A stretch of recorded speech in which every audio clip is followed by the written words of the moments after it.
Selamat malam semuanya. Selamat malam. Kita mau masuk ke dalam persekutuan doa kita. Yuk sama-sama siapin hati. Kita mau buka dengan doa terlebih dahulu. Tuhan, terima kasih Bapa atas berkat-Mu Tuhan, atas kesempatan yang telah Engkau berikan Bapa. Terima kasih Bapa. Bila kami ingin memulai persekutuan doa kami ya Tuhan, kiranya Engkau yang sertai dari awal hingga akhir Bapa. Bentar kami akan menaikkan satu pujian Bapa. Kau saja yang bantu Tuhan. Roh Kudus sertai Bapa. Yes, thank you Bapa. Yes. Aku Tuhan, cobalah aku Tuhan, selidiki batinku dan hatiku, mataku tertuju padamu, aku cinta padamu, aku cinta padamu Tuhan, aku rindu hadirat-Mu Tuhan, aku ingin selalu dekat padamu, menikmati kehadiran-Mu. Ku nyanyi Hosana, ku nyanyi Hosana bagi Rajaku yang duduk di tahta.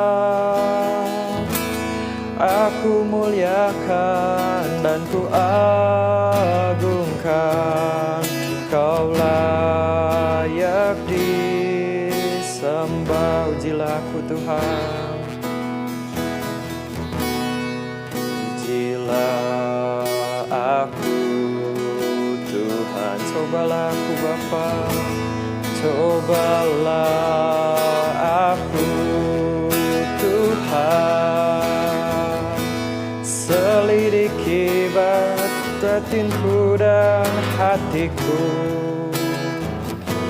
mataku tertuju padamu.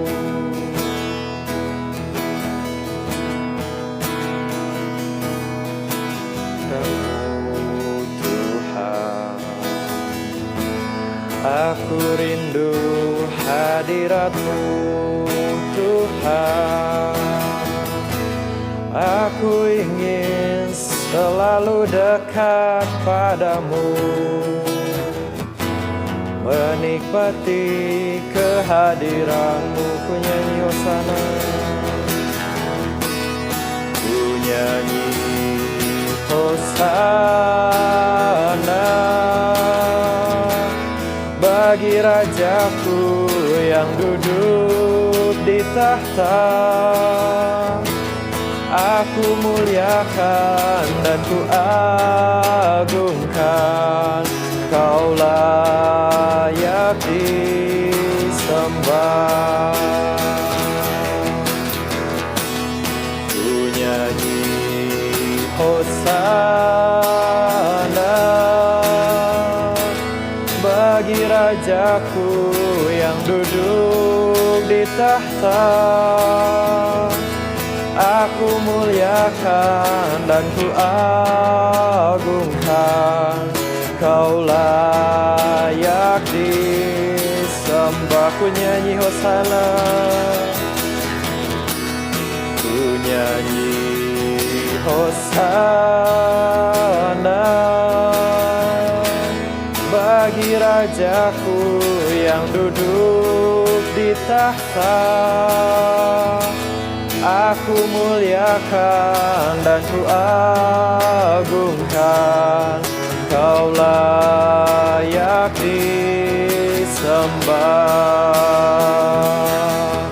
Oh, terima kasih Tuhan. Oh, kami sembah Engkau, Engkau yang layak Tuhan. Terima kasih Bapa, Engkau baik Tuhan, Engkau Allah yang baik, oh tiada yang seperti-Mu. Kami sembah Engkau. Terima kasih Tuhan, terima kasih Bapa, terima kasih Tuhan.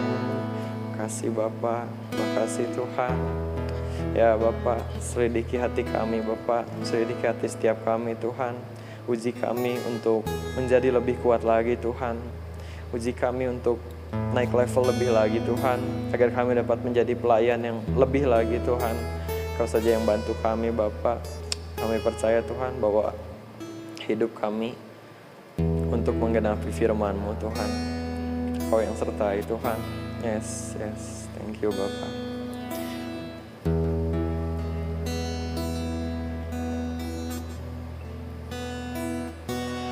Hidupku menggenapi firman-Mu,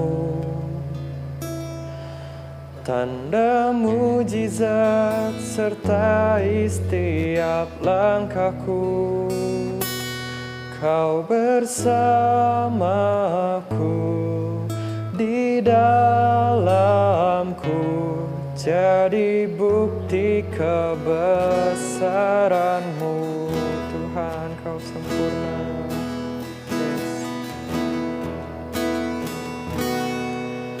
Tuhan, Kau sempurna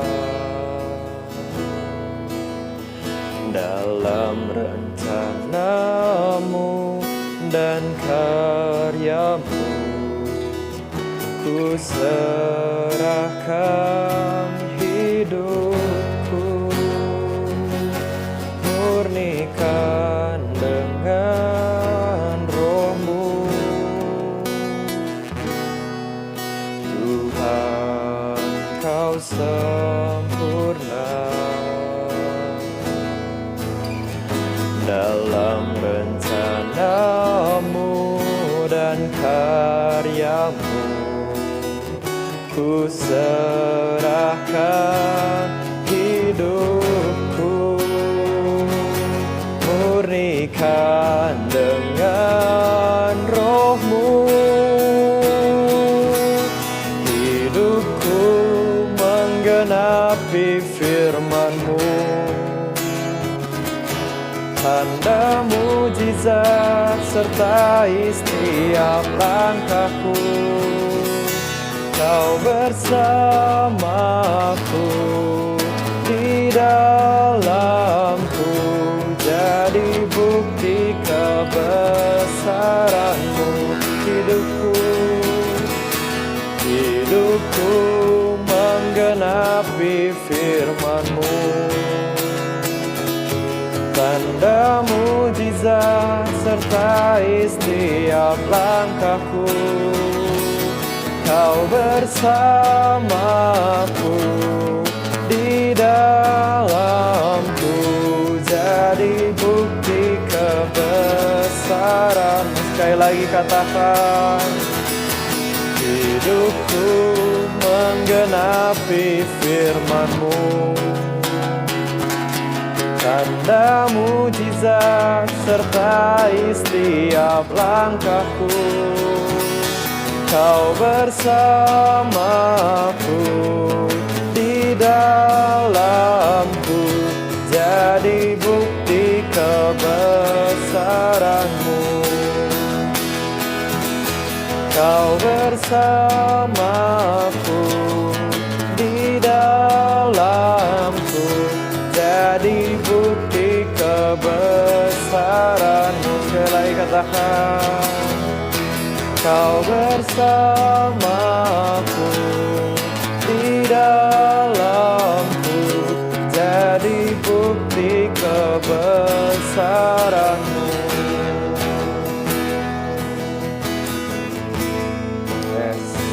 Yes.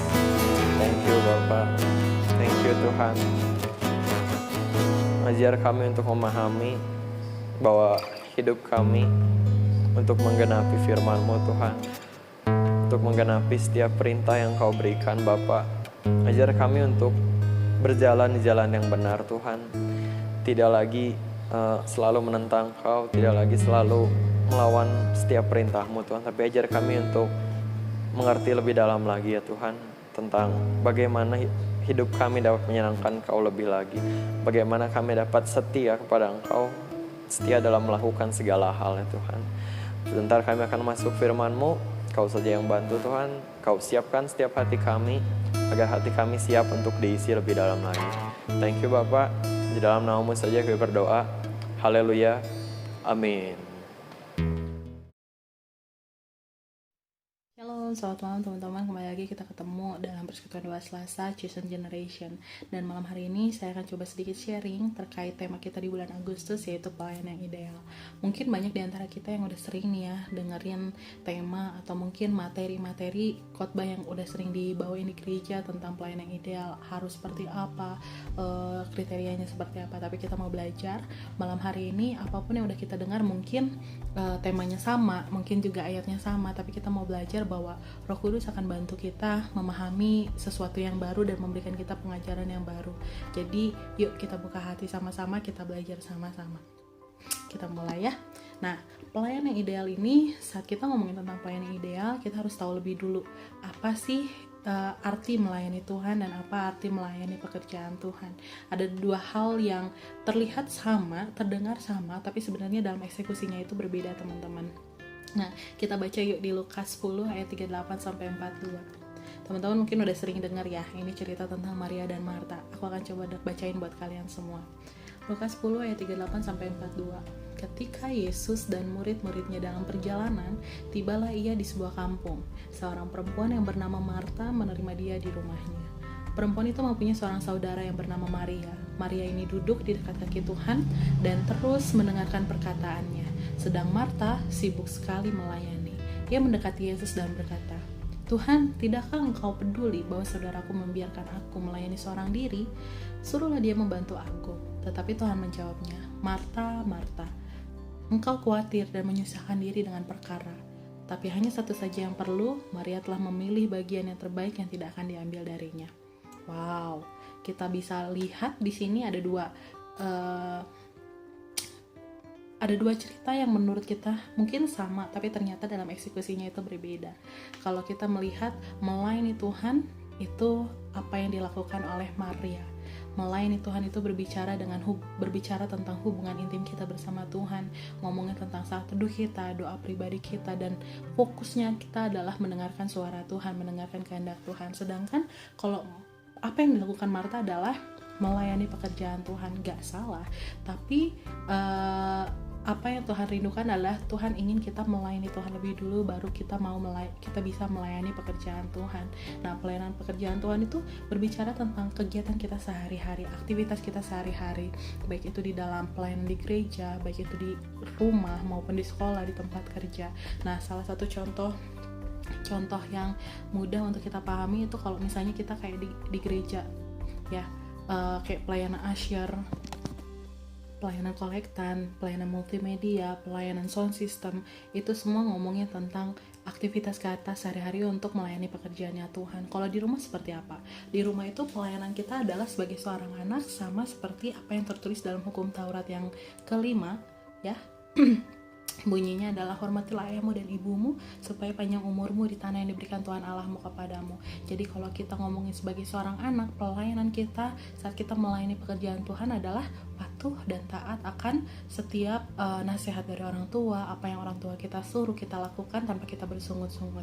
Dan dalam keluarga juga kita harus melayani pekerjaan Tuhan sebagai status kita. Entah tadi kita ngomongin kita sebagai anak, kita juga belajar saat kita menjadi seorang kakak, bagaimana kita harus menjadi teladan. Saat kita menjadi seorang adik, bagaimana kita harus tetap patuh tanpa harus bersungut-sungut, melakukan semuanya fokusnya adalah untuk Tuhan. Sama seperti halnya saat kita di sekolah, kita ikutin aturan, di tempat kerja juga sama. Jadi ngomongin tentang pelayanan yang melayani pekerjaan Tuhan adalah buah dari apa yang sudah kita lakukan. Pertama yaitu melayani Tuhan, maka buahnya itu akan terlihat dari melayani pekerjaan Tuhan. Jadi saat kita melayani Tuhan bukan hanya cuma sekedar kayak fokus dengan kesibukan kita sehari-hari, tapi kita mau kembali lagi balikin esensinya bahwa melayani Tuhan lebih dahulu baru kita melayani pekerjaan Tuhan. Entah itu dalam komunitas kita di gereja, entah itu dalam aktivitas-aktivitas kita lainnya, dalam komunitas-komunitas lainnya, kita tetap prioritaskan saat kita ingin melayani pekerjaan Tuhan, maka mulailah dengan melayani Tuhan. Jadi teman-teman, orang yang melayani Tuhan pasti akan melayani pekerjaan Tuhan. Sekali lagi, orang yang melayani Tuhan pasti akan melayani pekerjaan Tuhan. Kenapa bisa seperti itu?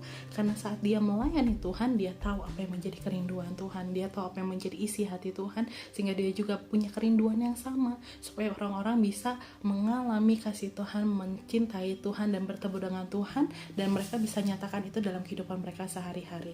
Ya, tapi saat orang melayani pekerjaan Tuhan, mereka belum tentu melayani Tuhan.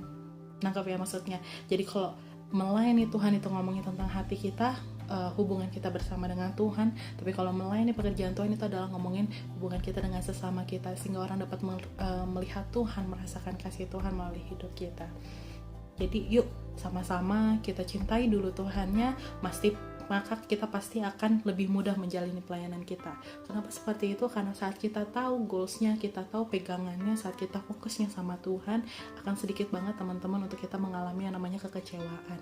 Ya, kalau secara daging kita bilang akan banyak banget rintangan-rintangan akan kita alami, kekecewaan di dalam rumah, di keluarga, kekecewaan dalam komunitas, kekecewaan dalam pelayanan kita sesama teman di gereja yang mungkin akan lebih mudah untuk kita mudah tergesek. Tapi kalau kita fokusnya sama Tuhan, kita bangun bonding yang benar sama Tuhan, maka saat kita mengerjakan pelayanan kita untuk pekerjaan Tuhan, melayani pekerjaan Tuhan, akan sedikit teman-teman untuk kita mengalami kecewa. Bahkan even kita ngerasain kecewa pun kita gak akan terlarut-larut dan kita akhirnya mundur. Tapi saat kita merasa kecewa, saat kita merasa jenuh, kita tahu pegangan kita siapa, yaitu Tuhan, sehingga kita akan kembali lagi sama Tuhan, bukan fokus sama kecewanya.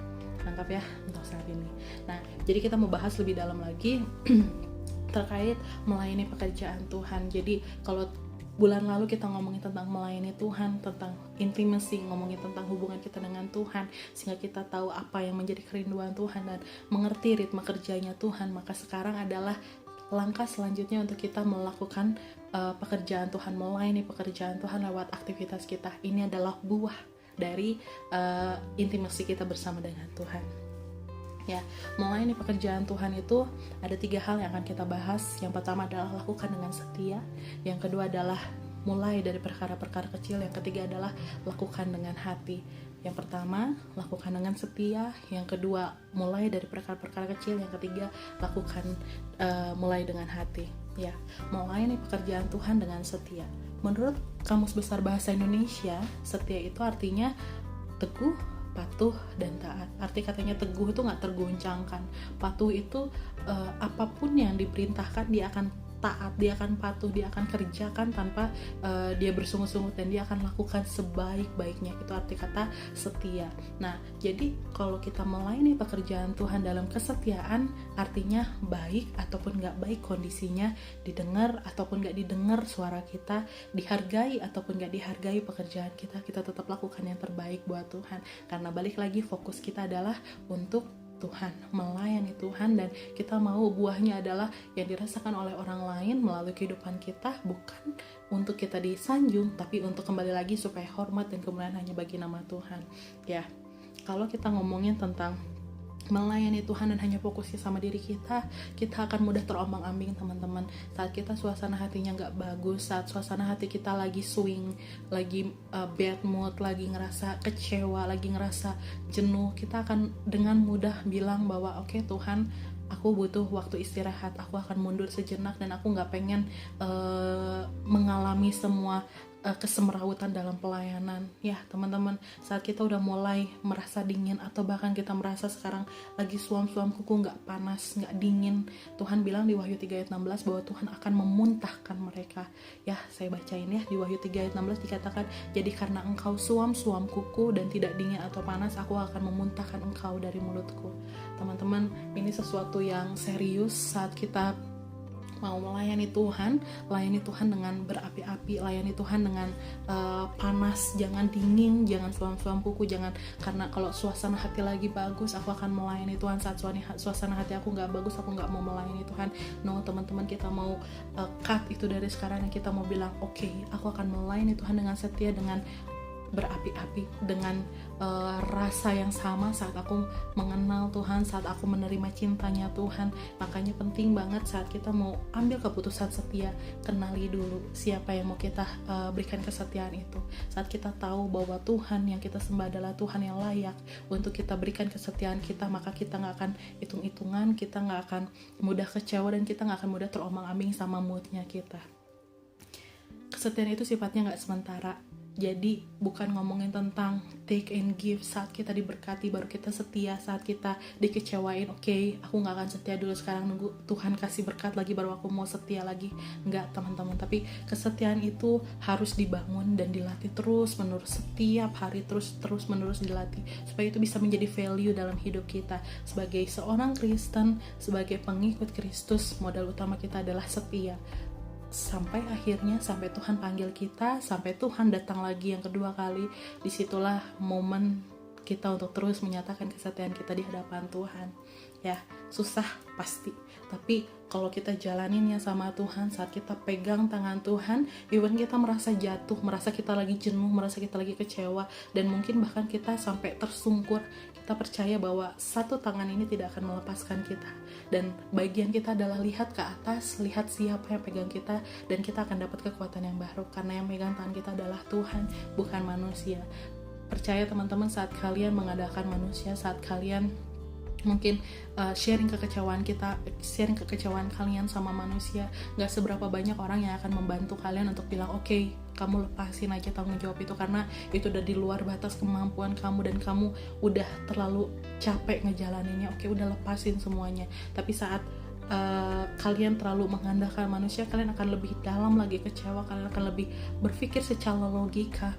Tapi kalau kalian bawa itu sama Tuhan, nangis sama Tuhan, tersungkur di hadapan Tuhan dan minta kekuatan sama Tuhan, percaya bahwa Tuhan akan berikan kekuatan yang baru, dan Tuhan akan buka paradigma yang baru mengenai kondisi kalian dan apa yang lagi Tuhan rencanain dalam hidup kalian. So teman-teman, jangan pernah berhenti sekarang saat kalian ngerasa jenuh, saat kalian ngerasa kecewa. Please freeze saat ini juga, diam sejenak di hadirat Tuhan dan tanya, Tuhan, aku lagi lelah, tolong kasih aku kekuatan yang baru, recharge aku Tuhan, supaya aku bisa berjalan sesuai dengan kehendak-Nya Tuhan. Bisa ya teman-teman, kita akan coba, karena ini butuh latihan, sehingga benar orang bisa melihat bahwa Kristus benar-benar nyata dalam kehidupan kita. Yang kedua, melayani pekerjaan Tuhan mulai dari perkara-perkara kecil. Perkara-perkara yang kecil, jelas banget Tuhan udah sampaikan di dalam Lukas 16 ayat 10 bahwa Tuhan menyampaikan bahwa setialah dalam perkara-perkara kecil, maka engkau akan diberikan kepercayaan untuk melakukan perkara-perkara yang besar. Ya, kita baca ya di Lukas 16 ayat 10. Barang siapa setia dalam perkara-perkara kecil, ia setia juga dalam perkara-perkara besar. Dan barang siapa tidak benar dalam perkara-perkara kecil, ia tidak benar juga dalam perkara-perkara besar. Ya, kita bisa lihat teman-teman bahwa Tuhan concern banget mulai dari hal-hal kecil, karena Tuhan tahu kedangingan kita akan membuat kita mudah lemah, kedangingan kita akan membuat kita mudah ngerasa putus asa. Maka Tuhan bilang, yuk mulai dari hal-hal kecil, jangan ngawang-ngawang, jangan lakukan sesuatu yang terlalu besar sehingga kalian merasa gak sanggup untuk menjalaninya, tapi mulai dari hal-hal kecil, dan komitmen jalanin itu, lakukan dengan benar sehingga kamu dapat dipercayakan sesuatu yang besar yang Tuhan sudah rencanakan buat hidup kita semua. Ya, perkara yang kecil itu sesuatu yang sederhana dan mudah dilakukan. Contoh dalam melayani Tuhan, melakukan perkara yang kecil adalah komitmen kamu dan saya dalam doa, dalam saat teduh, dalam pujian penyembahan, dalam menghadirkan Tuhan dalam keseharian kita, menghadirkan perkenanan Tuhan dalam kehidupan kita, yaitu dengan cara terus bangun komunikasi dua arah sama Tuhan. Gak bisa cuma kamu terus yang meminta, kamu terus yang curhat sama Tuhan tapi kamu gak mau dengerin suara Tuhan, gak. Tapi yang namanya melayani Tuhan setia dalam perkara kecil adalah bangun hubungan yang lebih intim dua arah antara Tuhan dan juga kita. Nah, contoh lainnya dalam melayani pekerjaan Tuhan itu hal kecil yang mungkin sering kita lupakan sampai saat ini dengan segala kesibukan kita. Bahkan mungkin di tengah-tengah pandemi ini adalah momen dimana kita bisa melakukan ini, teman-teman. Yaitu nanya kabar teman-teman kalian, seberapa banyak sih yang teman-teman kalian dulu di Chosen Generation saat ibadah kalian sering kontak-kontakan, dan sekarang kayaknya aduh udah lama ya gak dengar kabarnya dia. Yuk kita mulai dari itu, tanya kabar mereka, apa kabar mereka, gimana kondisi keluarga mereka, gimana sekolah mereka, gimana kesehatan mereka, sehingga kita bisa bangun lagi komunikasi yang baik bersama teman-teman kita. Mereka bisa merasa, oh iya masih ada orang yang peduli sama saya, masih ada orang yang care sama saya, dan ada orang yang pastinya mendoakan saya. Itu sesuatu yang berharga banget, teman-teman. Dan kita mau mulai itu dari sekarang, mulai dari hal-hal yang kecil, jangan mikirin yang terlalu besar, mulai dari situ sehingga orang bisa tetap merasakan buah kasih Kristus itu ada dalam hidup kita. Yes, bisa ya. Setia dalam perkara kecil dengan dilakukan dengan konsisten menjalaninya, entah itu dilihat atau nggak dilihat oleh manusia, entah itu dihargain atau nggak dihargain oleh manusia, itu namanya adalah integritas. Saat kita konsisten dalam perkara kecil, melakukannya dengan benar, melakukannya dengan sungguh-sungguh tanpa ada kesalahan apapun, dan kita percaya bahwa apa yang kita kerjakan itu ada dampaknya, maka itu adalah tanggung jawab, teman-teman. Dan saat kita melayani setia dalam perkara kecil, berani berkorban akan hal-hal besar untuk hal kecil sekalipun, itu artinya kita melakukannya dengan hati. Jadi ada 3 hal dalam perkara kecil ini yang harus kita pegang, yaitu pertama adalah integritas, yang kedua adalah bertanggung jawab, dan yang ketiga adalah punya hati. Kalau kita nggak punya hati, kita nggak bisa lakuin semuanya. Saat kita nggak punya hatinya Tuhan, saat kita nggak punya kerinduannya Tuhan, akan sulit untuk kita bisa gapai apa yang menjadi rencana Tuhan dalam kehidupan kita. Jadi kita mulai dari step-step kecil, mulai dari integritas. Nggak usah nunggu dipuji orang, nggak usah nunggu dihargai oleh orang. Itu adalah bonus, dan Tuhan akan berikan itu tepat pada waktunya. Saat kita hanya fokus sama Tuhan, bonus-bonus yang lain itu akan ngikutin. Jadi jangan fokus sama bonusnya, tapi fokus sama Tuhannya. Kalau Tuhan berkehendak, maka Tuhan akan berikan itu buat kita. Tapi kalau Tuhan gak berkehendak, so jangan kecewa, karena kita fokusnya sama Tuhan, bukan dari pujian atau penghargaan dari manusia. Jadi teman-teman, saat kalian mulai pelayanan kalian, melayani pekerjaan Tuhan dalam komunitas kalian, komunitas kecil kalian, kelompok sel, atau mungkin di komunitas kita di Chosen Generation, lakukan itu dengan konsisten, teman-teman. Saat mungkin kalian ngajakin teman sekitar sebelah kalian, sahabat kalian, yuk kita mulai melayani, dan mereka bilang enggak deh, itu kamu dulu aja. Please, jangan berhenti di situ, tetap melangkah, karena kalian tahu saat kalian mengambil keputusan untuk melangkah, Tuhan Yesus selalu menyertai kalian. Terlepas mungkin teman kalian belum bisa memberikan waktu mereka, kerinduan mereka yang sama seperti kalian, jangan kecewa sama mereka, tapi doakan mereka dan terus ajak mereka, dan dengan konsisten kalian melakukannya, mereka akan lihat juga bahwa benar apa yang kita kerjakan itu adalah sungguh-sungguh dan bukan cuma sekedar event doang, bukan hanya sekedar satu momen doang, tapi itu menjadi kerinduan, sehingga mereka juga memiliki kerinduan yang sama, karena kita percaya saat kita melakukan yang baik itu akan tertular baik juga bagi orang-orang di sekeliling kita, baik teman-teman kita. So teman-teman, jangan kecewa, jangan mundur, jangan memilih untuk oke, aku beda sendiri, oke deh aku berhenti juga. No teman-teman, tapi saat kalian punya hati itu, ayo jalanin dan doain terus di dalam Tuhan, karena Kak percaya bahwa saat kita dikasih hati sama Tuhan, kita akan dimampukan melewati langkah demi langkahnya. Ya, jangan memilih untuk mundur melayani, baik itu suasana hati kamu oke atau nggak oke. Please jangan pernah ambil keputusan untuk nggak, Tuhan aku mau mundur. No teman-teman, jangan pernah ambil satu keputusan untuk kalian mau rehab sebentar, kalian mau istirahat sebentar, karena kalian tahu saat kalian mulai menjauh dari Tuhan, saat kalian mulai menjauhkan diri dari Tuhan, hubungan kita akan semakin renggang sama Tuhan, dan untuk mengembalikan itu lagi akan susah payah untuk kita bisa gapai semangat lagi, gapai semangat yang dulu, gapai cinta yang dulu. Jadi please jangan pernah kasih celah buat iblis mengintimidasi kalian, jangan kasih celah iblis untuk iblis memberikan satu pendiktean buat kalian bahwa menilai bahwa hidup kalian sia-sia saat kalian memberikan masa muda kalian untuk melayani pekerjaan Tuhan. Stop di situ, freeze otak kalian, freeze pikiran kalian, dan datang sama Tuhan. Tuhan, saat ini aku lelah, saat ini aku capek, apa yang harus aku lakuin? Minta kekuatan dari Tuhan dan minta petunjuknya dari Tuhan. Contoh seperti halnya Yusuf.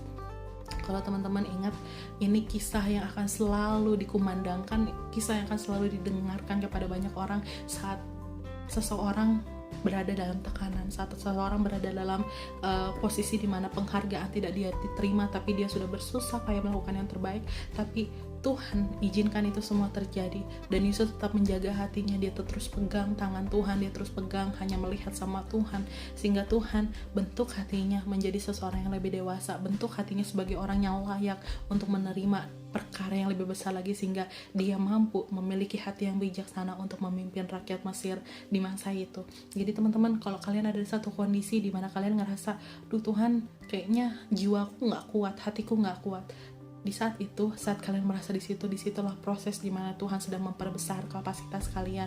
Saat kalian mundur, kalian melewati proses itu, teman-teman. Jadi please jangan pernah pilih mundur, tapi tetap stay, freeze pikiran kalian, freeze hati kalian, dan minta saat itu apa yang menjadi perkenanan Tuhan dalam hidup kalian, dan Tuhan akan nyatakan jauh lebih besar dari apa yang kalian rasakan saat ini, dan Tuhan akan bukakan paradigma yang baru, Tuhan akan bukakan cara pandang Tuhan, sehingga kalian akan lebih mudah untuk menjalaninya.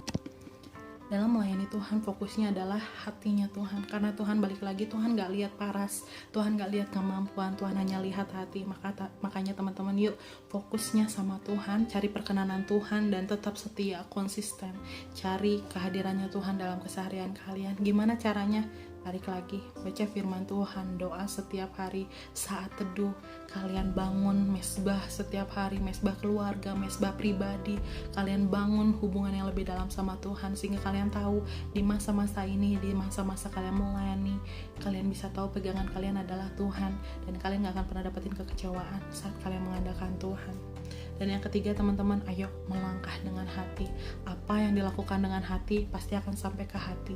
Pegang itu, teman-teman. Saat kalian berikan semuanya dengan hati yang tulus hanya untuk kemuliaan Tuhan, dengan hati yang tulus bahwa kalian rindu orang lain juga merasakan kasih Tuhan dalam hidup kalian, yuk lakukan itu dengan melangkah. Ambil langkah sekarang, jangan tunggu besok, jangan tunggu suasana lebih baik, jangan tunggu pandemi selesai, jangan tunggu nanti deh kalau aku sudah kerja, sudah menikah, dan banyak alasan lainnya.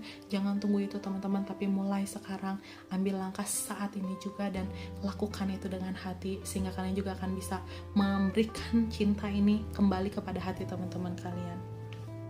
Ya, teman-teman, berharap apa yang kita mulai dengan hati, apa yang kita mulai dengan intimasi yang lebih dalam dengan Tuhan, itu akan memberikan satu kekuatan baru saat kita melayani Tuhan sebagai pelayan Tuhan. Setia dengan perkara-perkara kecil, dan lakukan dengan hati, sehingga kita akan meminimalisir diri kita juga terhindar dari yang namanya kecewa, akan terhindar dari yang namanya kepahitan, akan terhindar dari yang namanya ingin mundur, karena kita tahu pegangan kita adalah Tuhan dan fokus kita adalah Tuhan. Ya, terakhir teman-teman, ingat firman Tuhan adalah pedang bermata dua. Jadi saat aku menceritakan ini, sharing sama teman-teman, ini juga mengingatkan aku bahwa aku juga gak sempurna, aku juga belum menjadi pelayan yang ideal. Banyak banget celaku, banyak banget momen-momen dimana aku juga jatuh, tapi kita mau sama-sama belajar, fokusnya sama Tuhan, cari perkenanan Tuhan, cari isi hati Tuhan, sehingga orang bisa melihat benar karya Kristus nyata lewat hidup kita. Amin buat firman Tuhan. Yuk kita mau sama-sama berdoa. Bapa, mengucap syukur untuk semua kebaikan Tuhan. Kalau Tuhan masih izinkan kami untuk diingatkan Tuhan, bagaimana kami bisa mengelola hati kami, mengelola Tuhan pikiran kami, dan kembali Tuhan fokus hanya kepada Tuhan, membangun hubungan yang lebih dalam lagi bersama dengan Tuhan saat sebelum kami memulai pelayanan kami dalam pekerjaan-Mu ya Bapa. Roh Kudus, bantu kami perbesar kapasitas kami, bantu kami untuk mengerti paradigmanya Tuhan, bantu kami mengerti ritme kerjanya Tuhan, sehingga Tuhan kami mau meminimalisir Bapa kekecewaan dalam hati kami, rasa kepahitan dalam hati kami Tuhan saat kami melayani Engkau di masa muda kami ini Tuhan.